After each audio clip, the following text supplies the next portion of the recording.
year was 1940. The world watched in horror as the shadow of Nazi Germany stretched across Europe. The German war machine, fueled by Hitler's ambition, seemed unstoppable. Poland had fallen, Denmark and Norway had succumbed. France, once a bastion of strength, was teetering on the brink of collapse. Amidst this atmosphere of despair and impending doom, Great Britain stood alone. The English Channel, a narrow strip of water, was all that separated the island nation from the clutches of the enemy. The British people, exhausted from years of economic hardship and haunted by the spectre of another devastating war, yearned for leadership, for a beacon of hope in their darkest hour. Enter Winston Churchill, a man forged in the crucible of war and tested by decades of political battles. Churchill, with his booming voice, his defiant spirit, and his unwavering belief in the strength of the British people, was about to embark on his most defining role, his finest hour. Churchill's leadership during World War II is a testament to the power of the human spirit, a beacon of hope in the face of overwhelming odds. He understood that leadership in times of crisis demanded more than just strategic brilliance. It required an unwavering moral compass, a deep empathy for the people he served, and an unshakable faith in the ultimate triumph of good over evil. On May 10, 1940, as German tanks rolled into France, Winston Churchill assumed the mantle of Prime Minister of Great Britain. It was a position he had long sought, a destiny he felt was his to fulfill. But the circumstances of his ascension were far from ideal. Britain stood on the precipice of disaster, facing an existential threat unlike any it had ever known. Churchill, however, did not flinch. He embraced the challenge with characteristic determination and resolve. He knew that his first task, his most urgent task, was to unite a nation divided by fear and uncertainty. He needed to rally the British people, to awaken their fighting spirit, to convince them that even in the face of seemingly insurmountable odds, victory was still possible. Churchill's first address to the nation as Prime Minister was a masterpiece of wartime rhetoric. His words, delivered with his trademark eloquence and conviction, resonated throughout the country, igniting a spark of hope in the hearts of millions. "I have nothing to offer," he declared, "but blood, toil, tears, and sweat."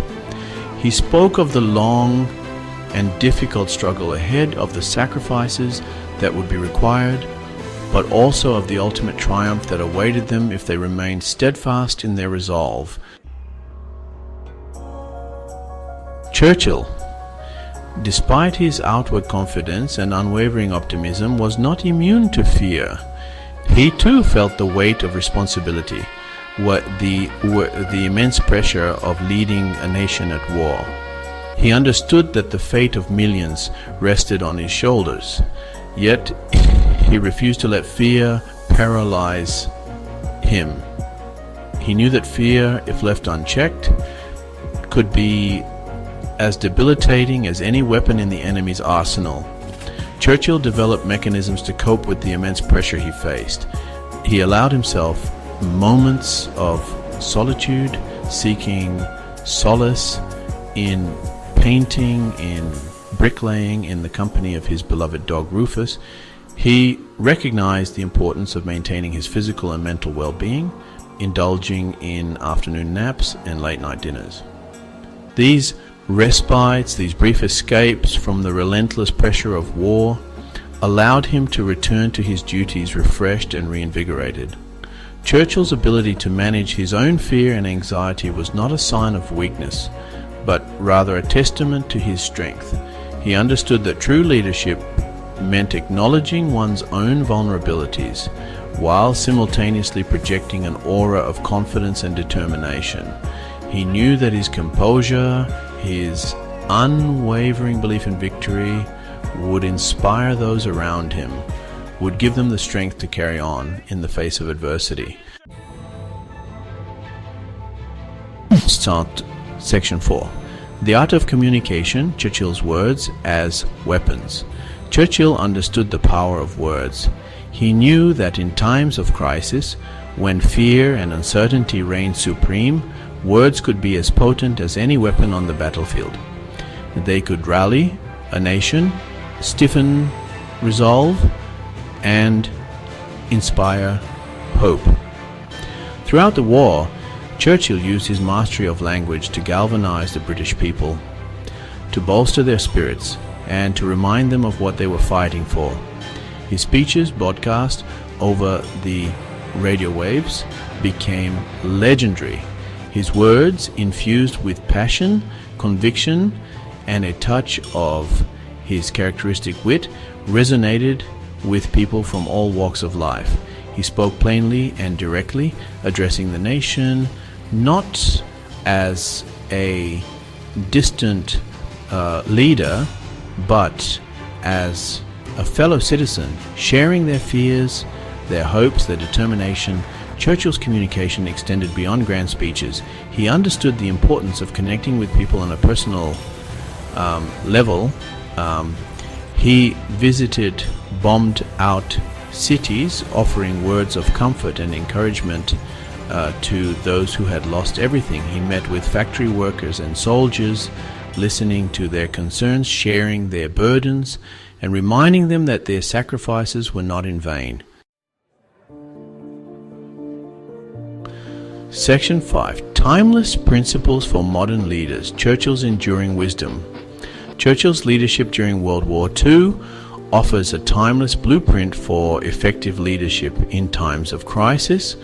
His actions, his decisions, his unwavering commitment to his principles provide invaluable lessons for leaders in all walks of life, from the battlefield to the boardroom. One of Churchill's most enduring legacies is his emphasis on the importance of moral clarity.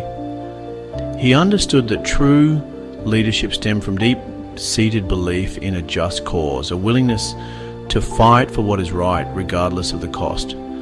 He refused to compromise his principles even when faced with overwhelming opposition. Another key tenet of Churchill's leadership was his ability to build and maintain strong relationships. He understood that no leader, no matter how brilliant or charismatic, could succeed alone. He cultivated relationships with his military advisors, his political allies, and perhaps most importantly, the leaders of the Allied nations. He recognized that unity, both at home and abroad, was essential to defeating the Nazi threat.